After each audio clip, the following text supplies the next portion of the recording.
Di ruang kelas para mahasiswa, di sana mereka mengajar ilmu pendidikan.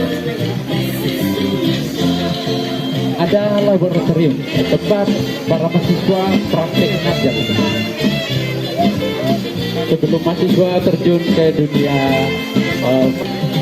baik Bapak, Ibu, di sini juga kami dilatih untuk bagaimana menjual produk-produk yang ada. Ada usaha kecil menengah yang kami juga dituntut untuk melakukan itu.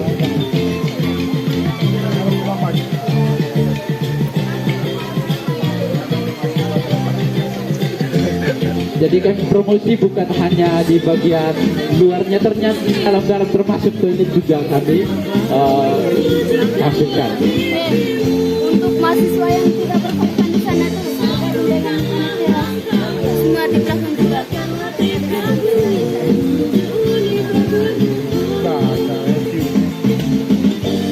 Karena sore hari ya, saya ganti.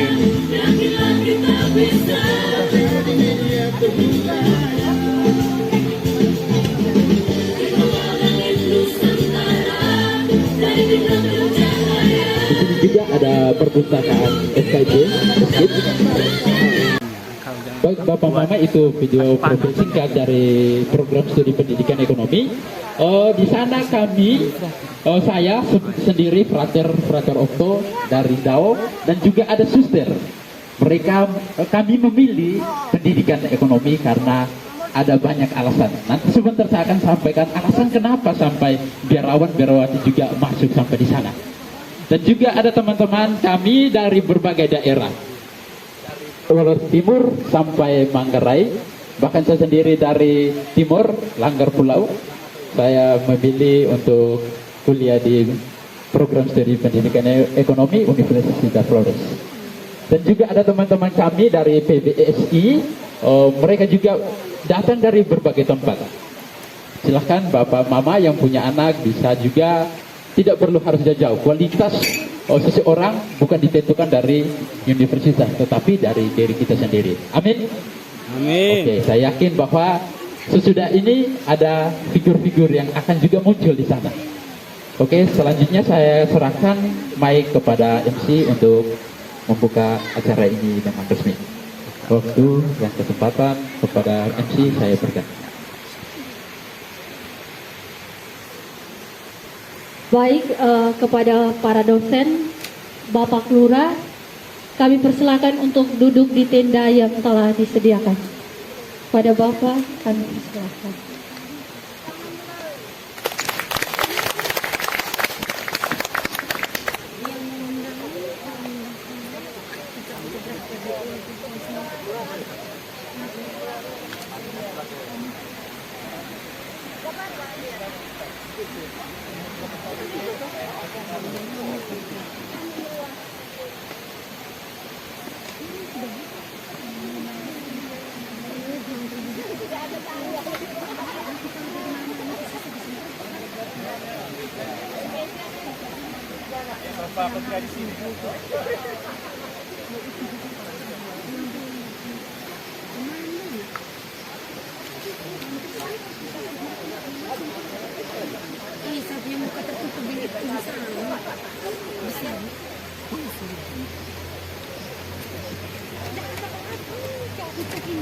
Selamat datang, selamat bergabung Bapak Agustinus Kasumbi MPD, Bapak Ketua Program Studi Pendidikan Ekonomi, dosen pengampu mata kuliah Ekonomi Bisnis, para dosen pendidikan ekonomi, Bapak Kelurahan Rawarangga, Ketua Kelompok Sadar Wisata dan anggota, Ketua Kelompok Tani, Ketua Kelompok Wisata Edukasi yakni Sanggar Seni Tradisional dan Teras Bacaan MOK, Ketua Kelompok Penataan Kampung, Ketua RT Mokekeso, para ibu penggiat tenun ikat, Ketua Kelompok Pengrajin Bambu, Bapak-bapak Mosalagi, Sekretaris Prodi Program Studi Pendidikan Ekonomi, serta para mahasiswa pendidikan ekonomi dan mahasiswa pendidikan bahasa dan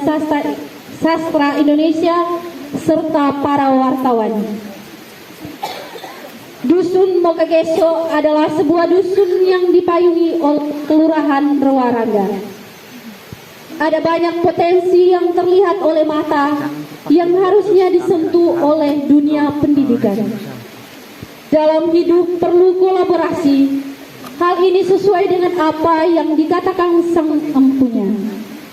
Tak baik jika manusia hidup seorang diri, melainkan saja harus bersama-sama.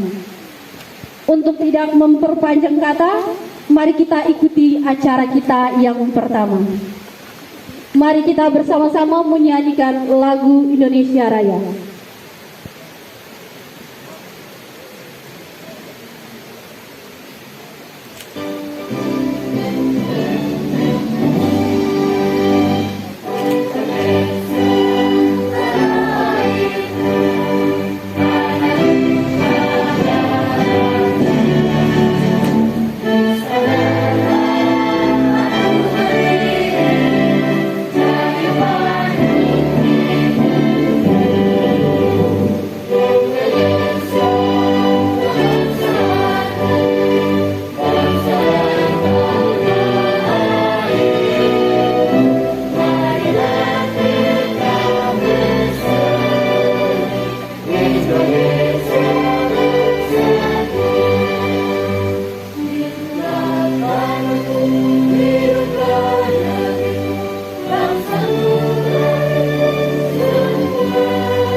Selanjutnya doa kepada kakak suster, kami persilahkan.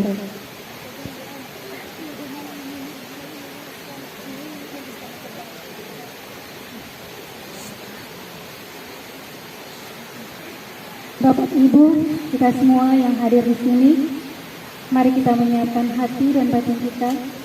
Kita berdoa menurut agama dan keyakinan kita masing-masing. Dan izinkanlah saya membawa dalam agama Katolik.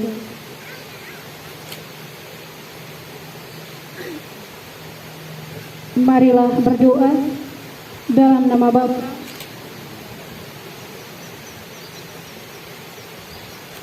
Allah Tritunggal yang Maha Kudus, Bapa, Putra, dan Roh Kudus. Kami bersyukur kehadirat-Mu atas berkat dan rahmat-Mu serta penyelenggaraan kasih-Mu yang boleh kami terima dari-Mu.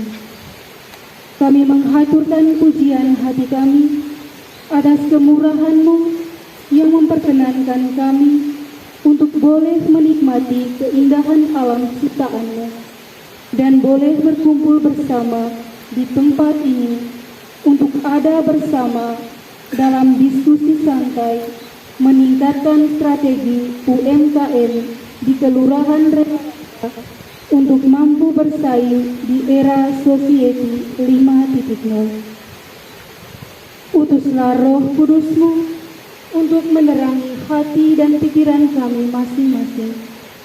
Berjalanlah bersama kami agar seluruh kegiatan kami hari ini boleh berjalan dengan baik dan lancar, sesuai dengan apa yang telah kami rencanakan dan kami harapkan. Semua doa dan permohonan ini ya Tuhan, kami sampaikan kepadamu dengan perantaraan Kristus Tuhan kami. Amin. Dalam nama Bapa,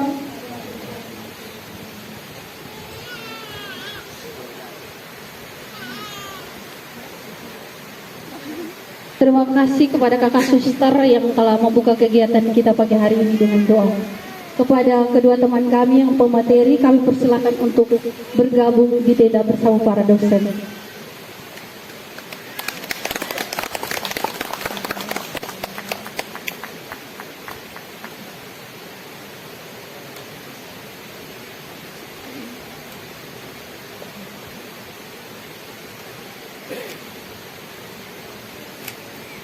Selanjutnya kita dengarkan sambutan dari Ketua Panitia. Kepada Ketua Panitia kami persilahkan.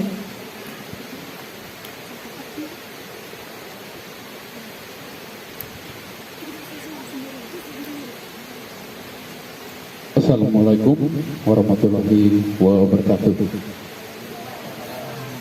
Salam sejahtera untuk kita semua.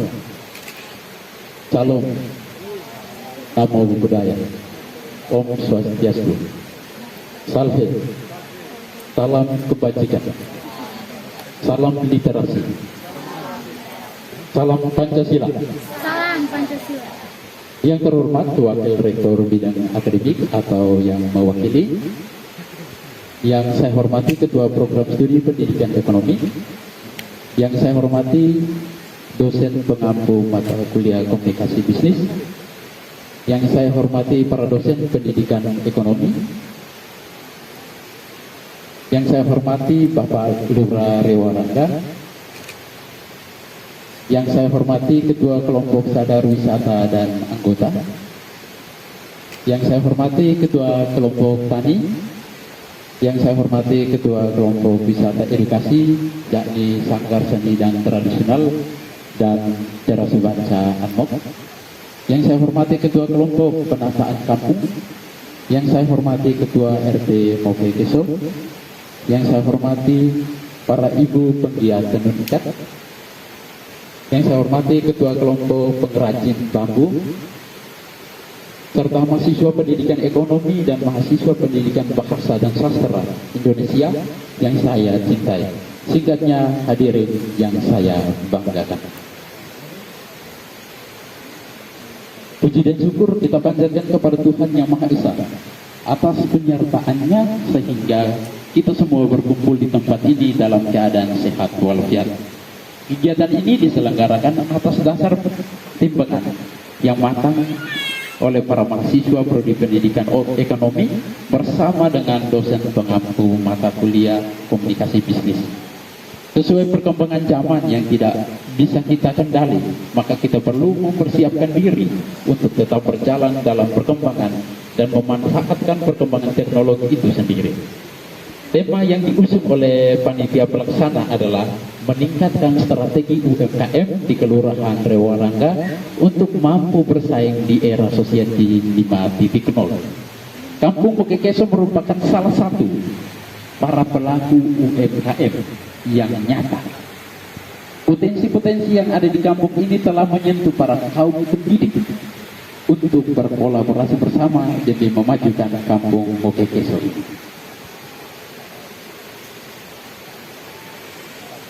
Latar belakang kegiatan ini tuntutan globalisasi dan arus modernisasi yang serba canggih mengharuskan generasi muda atau mahasiswa untuk selalu berupaya dalam mempersiapkan diri secara baik demi sebuah perubahan dalam kehidupan bangsa dan negara. Perguruan tinggi sebagai habitat masyarakat ilmiah memiliki komitmen yang kuat dalam melahirkan generasi muda, yaitu mahasiswa yang berkualitas, mandiri, dan terampil. Generasi muda, mahasiswa dalam hal ini sebagai agen of change atau agen perubahan. Untuk mewujudkan harapan tersebut di atas, maka mahasiswa Prodi Pendidikan Ekonomi sebagai bentuk aspirasi mahasiswa dalam mengaktualisasikan teori-teori yang didapat sebagai bentuk lanjutan dari kegiatan latihan keterampilan manajemen mahasiswa itu sendiri.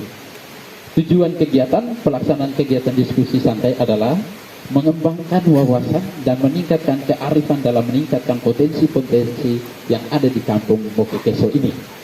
Meningkatkan kepekaan mahasiswa dalam mengkaji, menganalisis, menelaah, dan mengkritisi berbagai realitas sosial demi keutuhan dan kesejahteraan masyarakat dalam kehidupan bangsa dan negara. sebagai bahan umpan balik dalam evaluasi proses pembelajaran di perguruan tinggi. Waktu dan tempat pelaksanaan kegiatan diskusi santai dilaksanakan pada hari Sabtu 14 Januari 2023.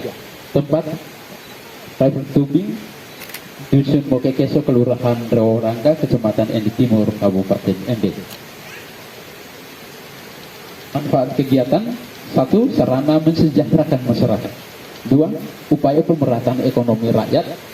3. Meningkatkan kualitas sumber daya manusia.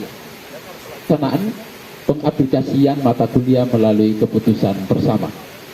Penanggung jawab panitia penyelenggara diskusi santai, dosen pengampu mata kuliah komunikasi bisnis. Sekian dan terima kasih. Wassalam.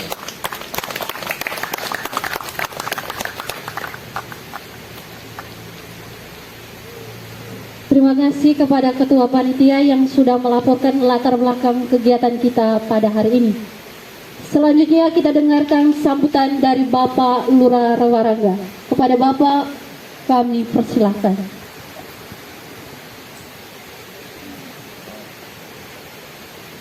Baik, terima kasih. Selamat pagi untuk kita semua. Sebelum saya menyapa Bapak Ibu sekalian dan adik-adik, untuk kesempatan saya ini sambutan atau sekaligus materi? Sambutan dulu. Oh, baik. Baik. Assalamualaikum warahmatullahi wabarakatuh. Salam sejahtera untuk kita semua. Om Swastiastu. Ya.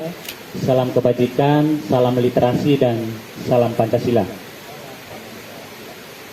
Bapak Wakil Rektor, Bapak Sindi, Bapak Ardia. Aduh, minta maaf. Saya singkat saja ya. Bapak Ibu Mukika Prodi, Sekpro, Bapak Ibu dosen, adik-adik mahasiswa, Bapak Ibu kelompok tenun, kelompok tani, ada kelompok pengrajin, tokoh muda, kelompok sadar wisata, adik-adik teras baca. Singkatnya kita semua yang hadir pada kesempatan pagi hari ini. Tentunya tempat yang pertama kita patut panjatkan puji dan syukur pada Tuhan Yang Maha Esa atas segala perkenaannya sehingga pada momen yang berbahagia ini kita semua dapat berkumpul. Dan pada tempat hari ini juga ini kegiatan perdana dilaksanakan di lokasi Tiwuketa, Kelurahan Rawarangga. Jadi hari ini momen yang sangat luar biasa bagi saya maupun Bapak Ibu sekalian, karena lokasi ini yang akan kedepannya akan menjadi suatu objek wisata baru di Kota Ende. Sudah diawali dengan kegiatan diskusi bersama, ini luar biasa. Jadi sekali lagi terima kasih atas nama pemerintah kelurahan, menyampaikan kepada lembaga Universitas Flores yang sudah berkenan memberikan ruang kita bisa berdiskusi bersama kaitan pengembangan potensi yang ada di Kelurahan Rawarangga ini. Mungkin sebagai gambaran singkat, saya harus tayangkan dulu nanti untuk materinya Pak Lurah baru sampaikan kemudian. Pak Lurah buka video saja. Bisa ke zoom. Videonya bisa kah? Bisa harus ke depan. Cantik.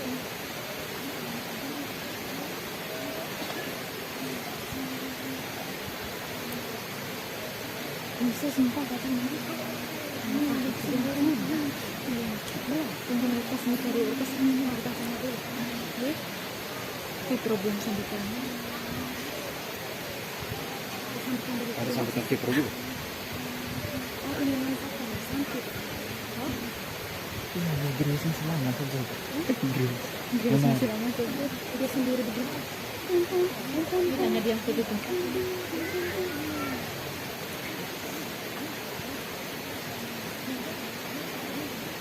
Baik, sambil menunggu sebagai gambaran nanti Pak Lurah akan menyampaikan video. Ini video dibuat oleh teman-teman kita yang melakukan kuliah kerja nyata di Kelurahan Rawarangga. Itu adik-adik dari Universitas Muhammadiyah Kupang. Mereka hadir di sini dan saya mohon kesediaan mereka untuk bisa sama-sama kita membuat profil singkat Kelurahan Rewarangga. Oke, terima kasih. Kalau Bapak Mama pasti sudah mengenal Bapak Lurah, karena Bapak Lurah di sini sudah 6,5 tahun di Kelurahan Rewarangga. Jadi cukup banyak mengenal Bapak Lurah. Kepala seksi di tahun 2012 sampai 2017, dilanjutkan lagi menjadi Bapak Lurah dari tahun 2021 bulan Februari 21, sekarang sudah 2023. Jadi di tanggal 14 Februari nanti Pak Lurah akan ulang tahun di Rewarangga.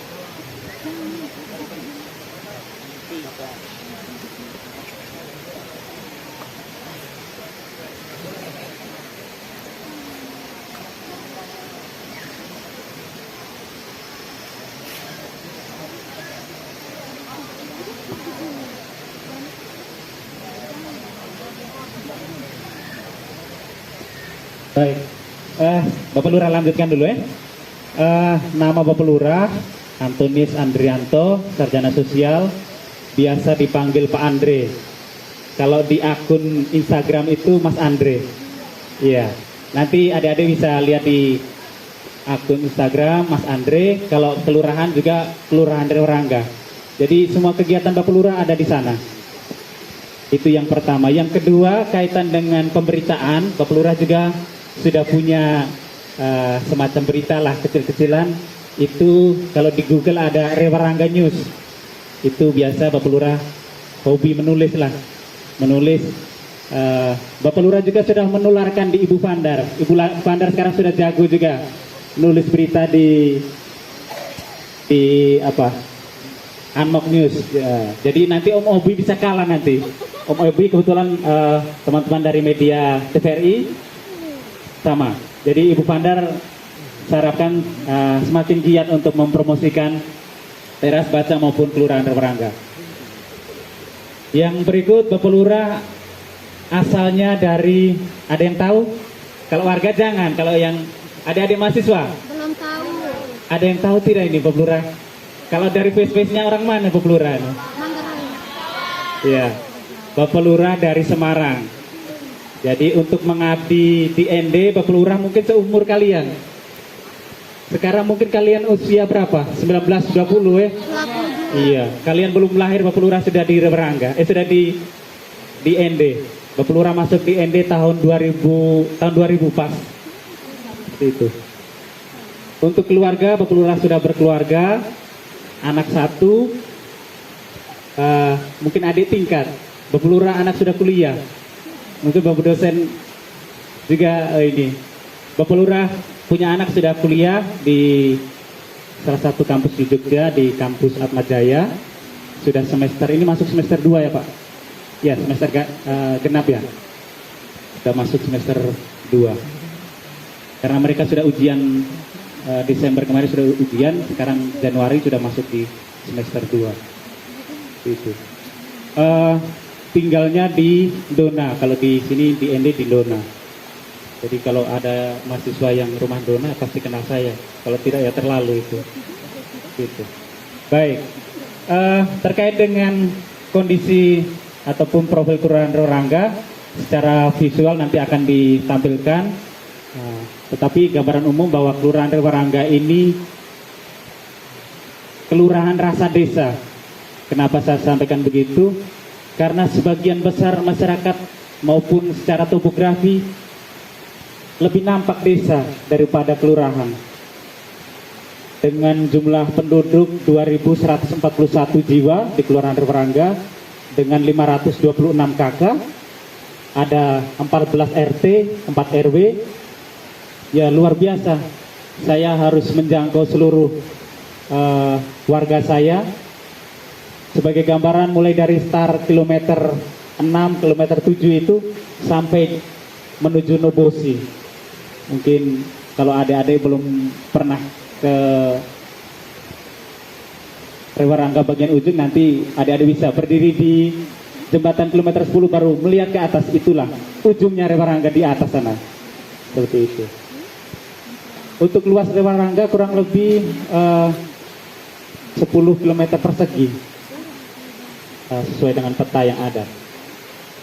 Terkait dengan kondisi masyarakat di Kelurahan Rewarangga pada umumnya petani, baik petani ladang, petani sawah, itu pada umumnya. Setelah itu ada pekerjaan lain, ada sebagai tambang batu tradisional, manual. Ngomong tuh, kita intinya kerja dan kerja.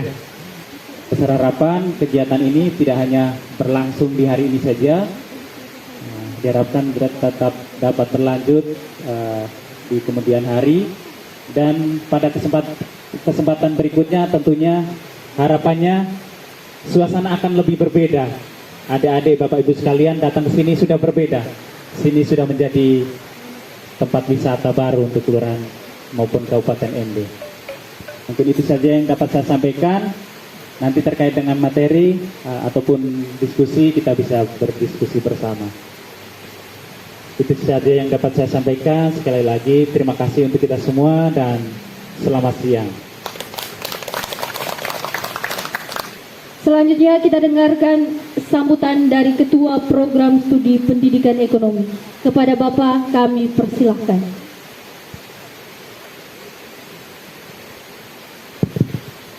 Baik, selamat pagi, salam sejahtera dan salam sehat untuk kita semua.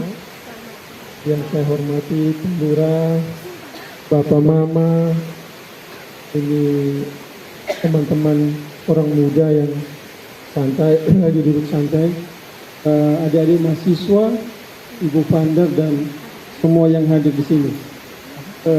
Kami tentunya sebagai institusi, sebagai program studi, ucapkan terima kasih, bersyukur bisa ada di hari ini di sini di Tiwuketa, Pak ya, Pak Lurah, di Tiwuketa sebagai spot baru yang kami juga tertarik untuk sama-sama mendukung dan membesarkan daerah ini supaya mungkin saya mungkin tidak perpanjang kata karena Pak Lurah tadi sudah sampaikan banyak hal. Konkretnya mungkin kami sebagai pendukung awal, nanti saya akan sampaikan ke mahasiswa. Kami mungkin beberapa kegiatan di program studi kita pindah ke sini saja sebagai bentuk untuk memperkenalkan kepada masyarakat bahwa kita juga ke sini, kita juga bersengkrama di sini, dan kita juga hadir di sini. Itu saja, semoga ini terus berkembang dan mendapat dukungan dari Bapak Mama, masyarakat sekitar, sehingga bisa ada alternatif yang paling dekat dari ND, dari Wolwona ini di sini sudah. Itu saja, terima kasih dan selamat siang. Selanjutnya kita saksikan bersama Andini bercerita dari teras baca. Kepada adik-adik kami persilahkan. Kepada adik Andini kami persilahkan.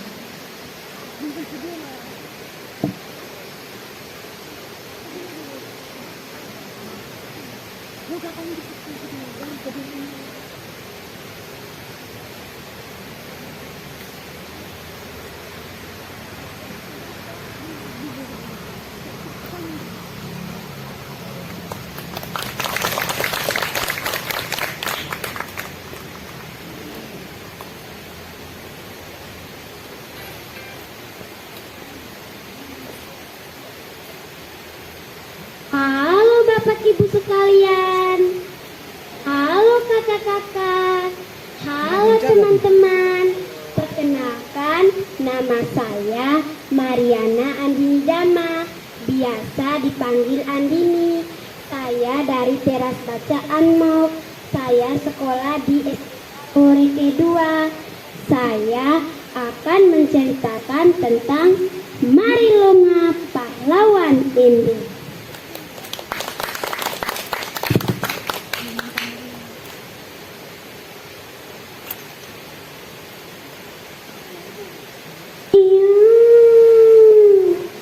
Iya,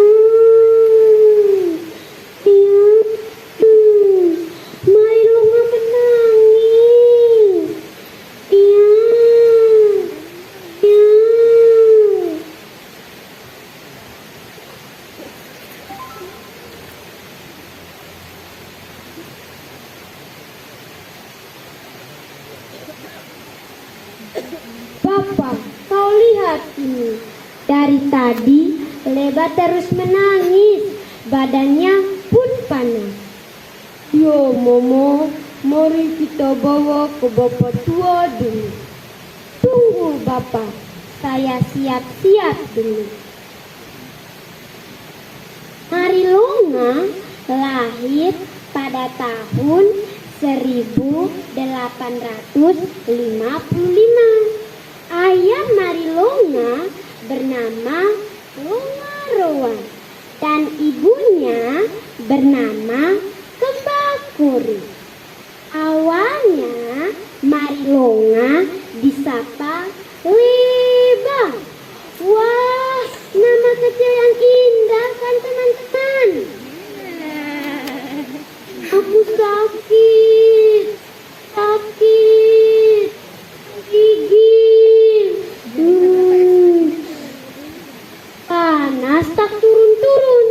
Segala macam cara pengobatan telah ditempuh oleh ayah dan ibunya, tapi tak sembuh juga. Sebab dari sakitnya ya,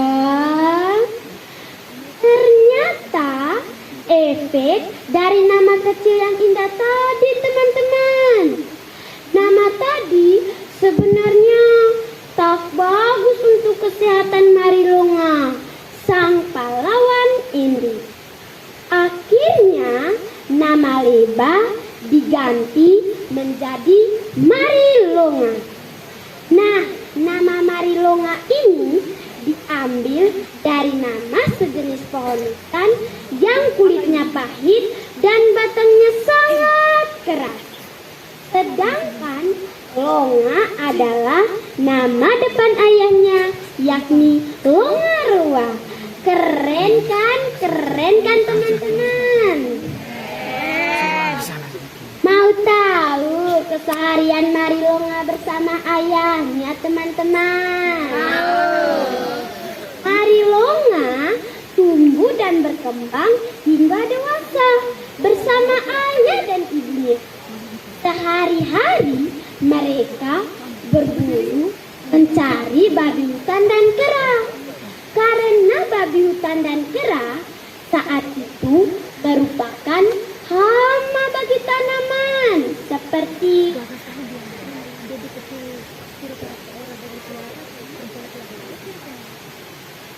ubi, pisang, dan juga jagung. Wah, mengerikan ya teman-teman.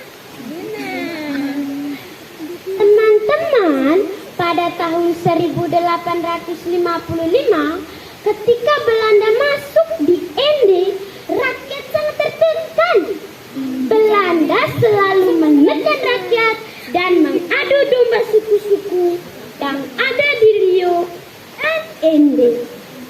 Hingga terjadilah perang saudara antara Lisilandi dan Kundilana. Dor. Wah, mengerikan ya teman-teman. Takut. Oke, kita lanjut. Teman-teman, pada tahun 1907, Belanda telah menyalahi aturan hak wilayah setempat, yakni mereka telah membangun jalan di sekitar tubuh musuh, dan yang menjadi pekerjanya adalah rakyat sendiri. Rakyat pun tak diberi upah serta makan. Hal ini membuat Marilonga marah. Akhirnya Marilonga mengajak para tetua adat berkumpul untuk melakukan penyerangan kepada Belanda di ND. Marilonga dan teman-teman melancarkan pertemuan sejak dini hari. Berkat keuletan Marilonga dan teman-teman, mereka berhasil membumi hanguskan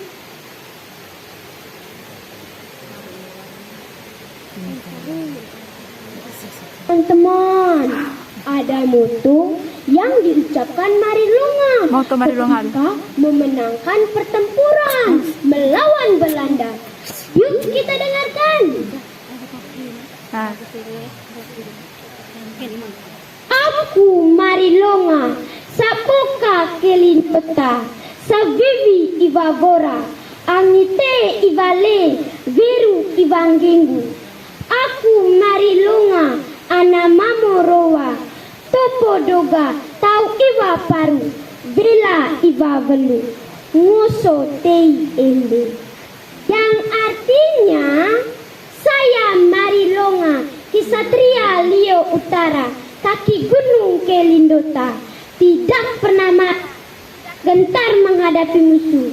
Saya Marilonga, cucu Oparowa, berjuang terus berjuang sampai titik darah terakhir, dan apapun yang terjadi harus tiba di ini.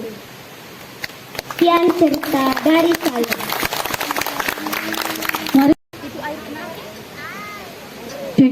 Mari kita beri aplaus yang meriah untuk teman-teman dari Prodi PBSI.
Kita berikan tepuk tangan yang meriah untuk teman-teman dari Prodi PBSI.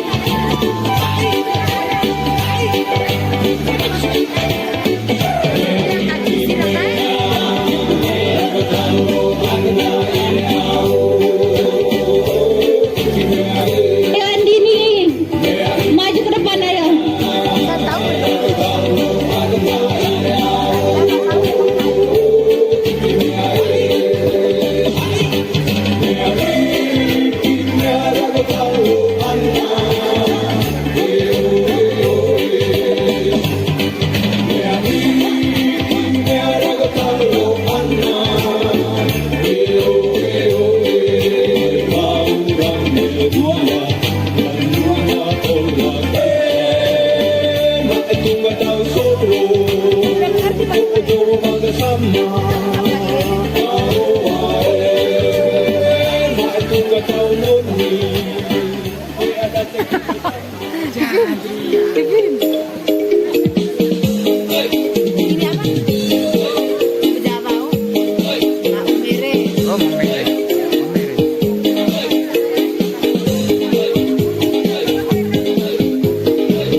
saya sedikit memperkenalkan diri. Nama saya Helena, asal saya dari Bohawai.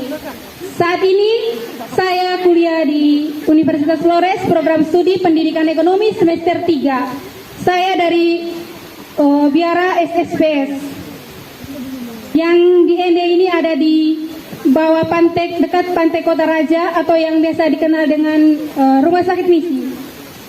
Baik, terima kasih. Untuk tidak memperpanjang kata, saya mempersilahkan pemateri kita.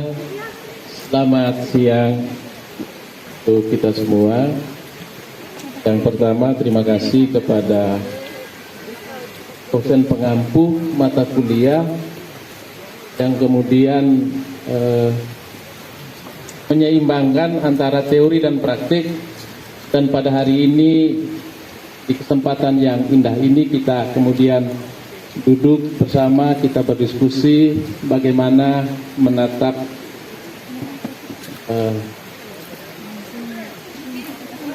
lingkungan ini.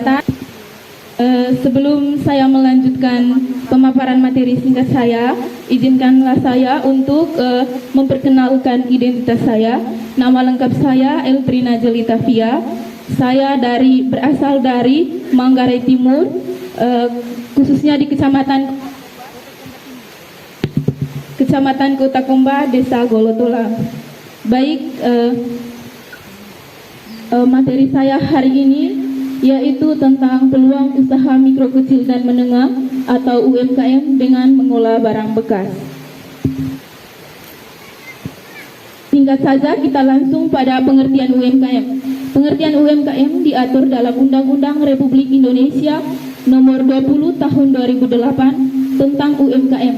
Dalam undang-undang tersebut disebut bahwa UMKM adalah sesuai dengan jenisnya usahanya, yakni usaha mikro, usaha kecil, dan usaha menengah. Usaha mikro kecil dan menengah atau UMKM merupakan perkumpulan masyarakat yang berkarya dan melakukan kegiatan wirausaha yang sangat erat kaitannya dengan bidang ekonomi. Melalui UMKM, masyarakat semakin mudah berkolaborasi antara masyarakat yang satu dan lainnya.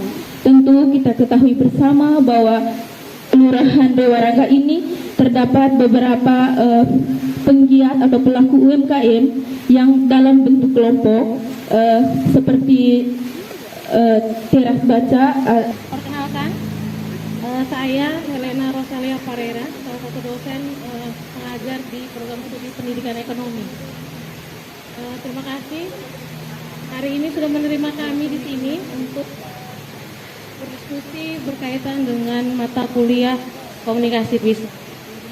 Nah, pada kesempatan hari ini, saat ini saya akan membawakan materi yang berkaitan dengan meningkatkan strategi UMKM di desa atau kelurahan ini. Baik, tadi sudah disampaikan oleh Edrin tentang bagaimana pengolahan sampah, bahwa itu adalah salah satu masalah di tempat wisata. Artinya bahwa sampah akan muncul kalau ada yang datang di tempat wisata. Nah, tugas kita bagaimana cara mengolah sampah itu, tidak sekedar untuk dibuang, tapi bisa dimanfaatkan lalu dijual kembali. Nah, itu sudah dibicarakan oleh Edrin. Nah, saat ini saya akan bicara tentang bagaimana kiat atau untuk meningkatkan strateginya.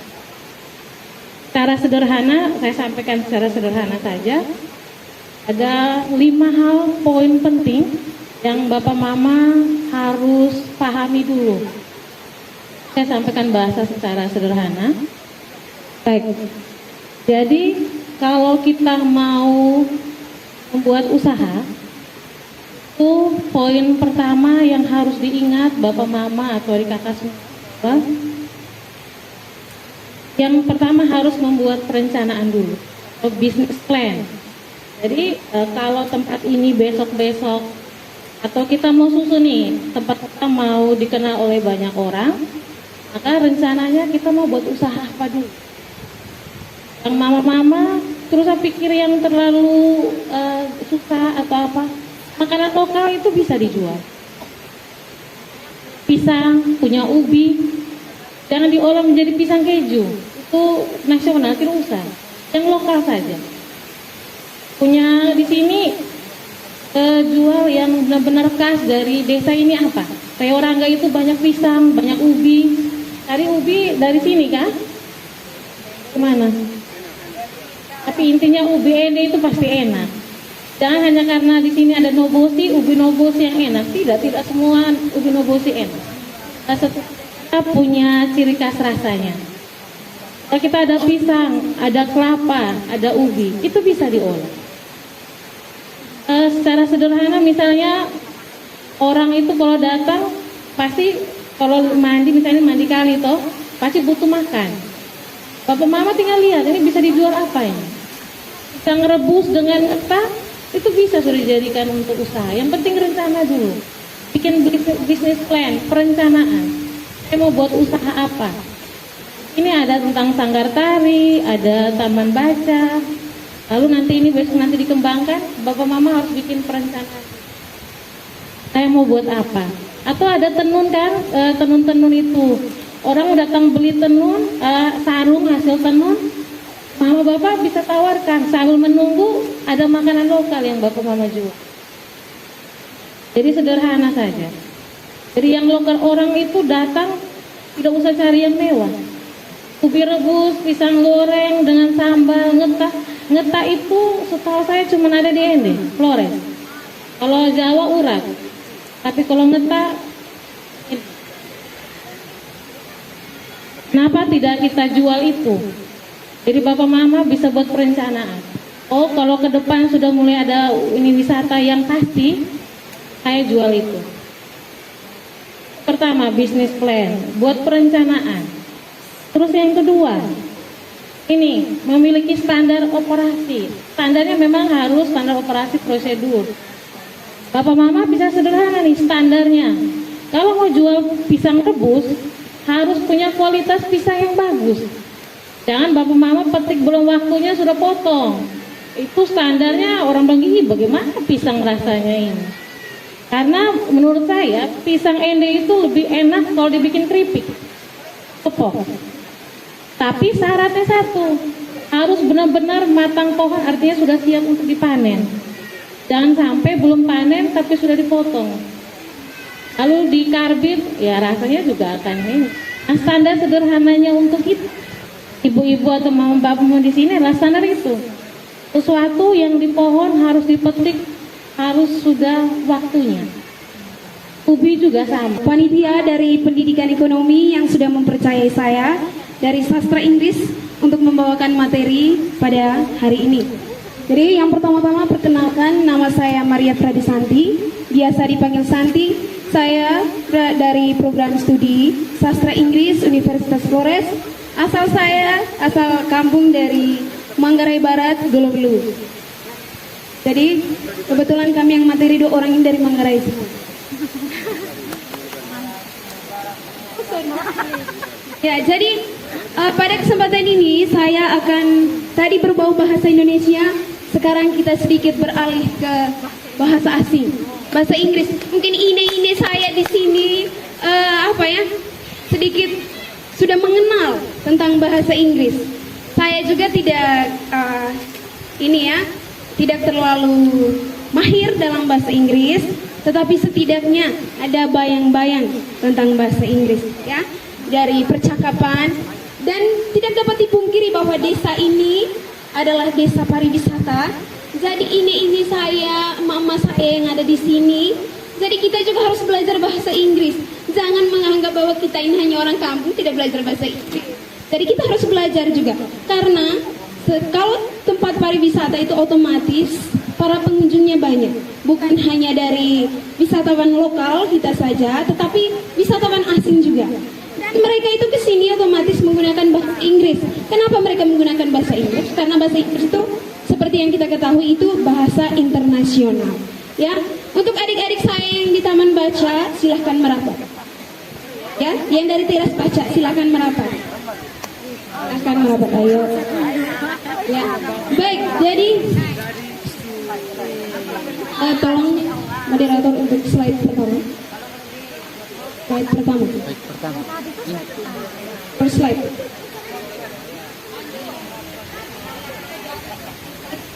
Oke, di sini materi saya conversation dasar seorang pemandu wisata. Adik-adik ke pinggir sedikit dulu. Sebentar saya ada pertanyaan. Ayo. Jadi conversation dasar itu adalah percakapan dasar kita sebagai seorang pemandu wisata. Di sini saya tidak membicarakan pemandu wisata yang sudah berpendidikan, pemandu wisata yang memang basicnya di situ tidak. Saya di sini mengerucut kepada kita semua, kepada ini bapak mama sekalian di desa ini, di kelurahan Ribarangga ini, bahwa kita semua bisa menjadi pemandu wisata. Kenapa orang kampung bisa menjadi pemandu wisata? Kuncinya adalah belajar beberapa hal yang saya akan jelaskan pada hari ini. Baik, next slide. Next. Oke, yang pertama greeting. Jadi bicara soal greeting itu, bapak mama sekalian, untuk anak-anak muda yang di sini, untuk adik-adik sekalian, jadi greeting itu adalah salaman. Bagaimana cara kita memberikan salaman kepada wisatawan asing, ya khususnya wisatawan asing, ketika kita bertemu dengan mereka. Biasanya kita nih kalau sudah lihat bule, itu mau minta foto tapi tidak tahu mau memulai bicara dengan mereka itu dari mana. Jadi yang pertama di sini adalah say hello, hi, ya. Coba saya minta ini saya di sini ulangi apa yang saya bilang, hello. Hello. Wow, luar biasa sekali. Hello. Jadi itu ya. Hello, say hello saja. Wisatawan ataupun siapapun itu sudah mengetahui bahwa orang ini mau menyapa saya. Ya. Hello, terus ada hi, good morning. Di bahasa Inggris jarang orang menggunakan good day atau selamat siang. Biasanya good noon, ya. Good noon. Next, good afternoon itu selamat sore. Sekarang sudah jam berapa? Jam 12. Sekarang sudah pakai good afternoon, ya. Good afternoon. Oke, next is good evening. Good evening ini selamat malam. Terus excuse me. Excuse me ini orang sering gunakan. Permisi. Excuse me. May I know your name please? Bisakah saya mengetahui nama Anda? Jadi itu ya. Itu biasanya ini adalah greetings or salaman yang biasa digunakan dan ini general sekali.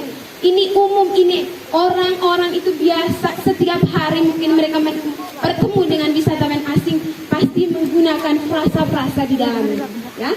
Jadi untuk bapak mama sekalian, untuk adik-adik sekalian juga, itu di dalam ada hello, hi, good morning, good day, good noon, good afternoon. Itu semua adik-adik juga harus belajar ya. Oke. Next. Selain belajar salam, kita juga harus tahu angka. Ya, angka dan harga. Kenapa kita harus mengetahui angka dan harga? Kita ini pasti di setiap hari, misalkan mama-mama saya yang di tenun tadi ya, yang berprofesi sebagai menenun sarung.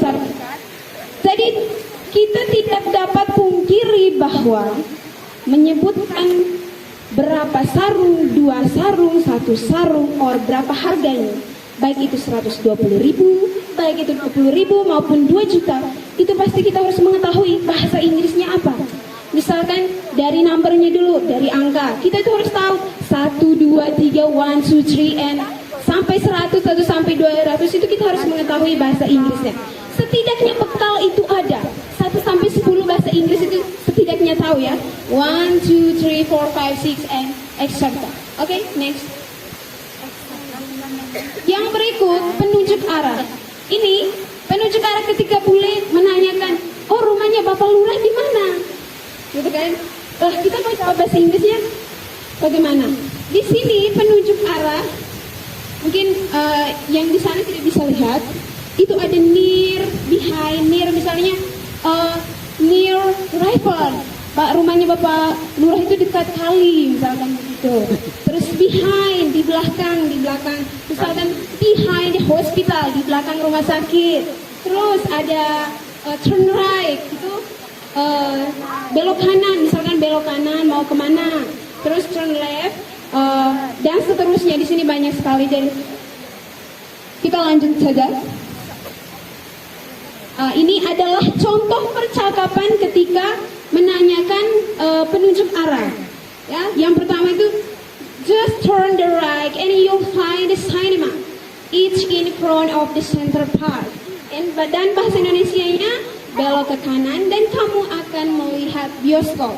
Ya, jadi di situ semua yang dari turn right itu belok kiri, belok kanan itu sudah dicantumkan dalam satu conversation atau percakapan.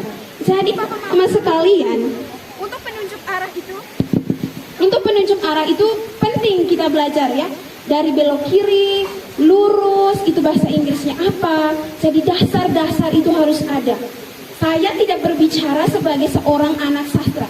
Saya berbicara sebagai kita yang sudah menetap di desa, di kelurahan yang sebagai kelurahan pariwisata. Oke, lanjut. Time and day. Ketika Bunda menanyakan, what time is it? Sekarang jam berapa? Lalu misalkan sekarang jam 3. Time is 3 o'clock. 3 tepat.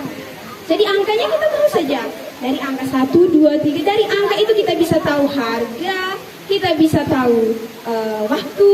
Jadi pertama tadi kan ada harga. Di pertama tadi ada nomor. Jadi dari nomor itu 1, 2 dan seterusnya. Dan di dalam harga itu ada 1, 2, 3 dan seterusnya. Lalu di dalam time itu juga ada 1, 2, 3 yang di belakangnya hanya o'clock. And ketika dia bilang misalkan 3:30, 3 to 23, misalkan gitu ya. Begitu. Oke. Lalu hari. Dari hari ini harus pelajari juga dari hari Senin, Selasa, Rabu, Kamis, Jumat, Sabtu dan Minggu. Kita harus tahu juga bahasa Inggrisnya apa. Ini adalah dasar ya. Oke, hari Senin, Monday, hari Selasa, Tuesday, hari Rabu, Wednesday, terus hari Kamis, Thursday, Friday-nya Jumat, Saturday-nya Sabtu, and Monday-nya Minggu. Know the time. Bolehkah saya mengetahui jam berapa sekarang? Oke. Terus dia jawab, it's 7 p.m. PM itu ketika sore hari, AM itu ketika pagi hari. Ya adek ya? Mengerti tidak ini? Mengerti, jawab kan. Oke, next. Nah, ini ada name of goods and how to over. Jadi how to over ini bagaimana kita menawarkan suatu barang. Misalkan kita mempromosikan in this place ya. Oke, jadi Revarangga Subdistrict is the beautiful place in Ende Regency. Wow, it's so good. Jadi Kelurahan Revarangga ini merupakan suatu tempat yang sangat bagus di Kabupaten Ende. Dan diskusi kita pada pagi hari ini, mari kita diselingi dengan tarian yang akan dibawakan oleh Saudari Grace. Membawakan tarian Welarana. Tarian ini merupakan salah satu tarian adat Manggarai yang menggambarkan keelokan dan keanggunan wanita Manggarai yang perawakannya seperti bunga yang pertama kali mekar. Welarana merupakan sebutan untuk tumbuhan yang baru pertama kali berbunga atau yang dalam kehidupan sehari-hari identik dengan seorang gadis yang masih perawan atau yang masih suci. Jadi mari kita saksikan bersama penampilan dari saudari kita Grace dengan berikan aplaus untuknya.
Kalau kita punya sekarang, anak muda tidak ada mau pikiran yang begitu.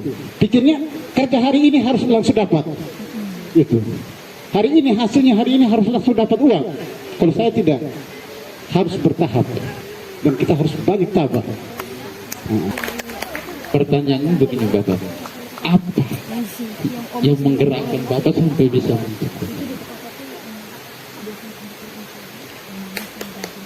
Baik. Waktu itu saya berpikir saya masih jalan-jalan, cuman pikiran sendiri kemarin. Saya dari Surabaya, saya jalan. Sambil saya berpikir, saya bilang, loh, tempurung kok dia bukan bulat. Berarti bisa mungkin kalau saya rencana, pikiran saya sendiri. Ini saya usaha ini dari tahun 1997. Nah, itu yang saya berpikir, saya harus buat, saya harus pakai. Dan waktu itu rencana saya pikir untuk pakai pribadi. Saya tidak ada rencana mau jual kemana-mana, tidak. Nah, terus kemarin, tahun berapa kemarin, ada Cina kita yang di terminal, dia kaget. Sampai dia datang ke rumah. Sampai saya tanya, semua orang kampung saya sini mau ke Keso, bilangnya saya ini utang, Cina punya barang. Begitu saya cek, Cina bilang saya mau, kau punya tas ini. Ketemulah dengan Erwin kemarin. Erwin langsung tahu. Pergi di rumah saya, Bapak rumah menghadap. Wah yang ini Bapak, yang ini. Di situ sudah. Dia minta, saya perlu kamu punya tempurung. Saya bilang kenapa Bapak? Bapak mau? Ini pakainya orang gila Bapak. Tidak, saya mau yang begitu. Dari situ. Begitu saya cek, dia minta 30 buah. Mau kemana? Mau ke Taiwan. Ada keluarganya di Taiwan, dia ambil. Waktu itu saya kasih dia 1 biji 300. 300.000. Dari situlah saya gairah untuk saya mau lanjutkan saya punya kerja yang begitu. Dan juga terus kemarin, baru-baru ini di Kupang, saya juga pikir bahwa saya mimpi di bandara di Kupang. Begitu saya pakai, saya jalan ke bandara, terus orang itu juga lihat, lagi lirik, lagi lihat saya lagi buka rokok, isap, saya taruh. Begitu orangnya merapat, om, coba lihat. Akhirnya kaget, saya buka kasih, langsung dia tawar, berapa harganya? Saya bingung, saya bilang, ini kok tanya begini. Terus saya punya adik, langsung ini 1 juta Pak kalau mau. Begitu omong begitu, tidak ada tawar-menawar Pak. Itu yang saya kebiasaan kalau orang kita tawar-menawar. Ini istilahnya sampah yang mau dibuang. Langsung cabut, langsung dikasih. Dari situ saya pikir, apakah saya mimpi kan? Tempurung begini kok bisa harganya sampai segitu. Dari situ sudah pikiran saya. Makanya saya mengajak kita punya anak-anak di sini, tapi seperti itu sudah. Tidak bisa untuk tabah. Maunya hari ini kerja, hari ini sudah dapat. Tuh. Kalau macam saya cuma maunya keliling-keliling. Saya orang gila. Kau mau kemana? Ajak saya jalan. Ke Mangrai sampai ke Reo saya kemarin ditahan. Sampai di Tojo. Sekarang musnah saya di sana. Bilangnya ajak saya harus ke Labuan. Sebelum minta maaf. Ke Labuan, masalahnya itu macam tadi ceritanya bahasa Inggris. Aduh, mati saya. Saya juga tidak mengerti apa yang meminta berapa tawar-menawar, saya juga kurang tahu. Saya tahu cuma dapat uang, oke saya mau. Itu saja saya. Itu. Terima kasih Bapak sudah menjawab di pertanyaan saya. Kembali ke MC.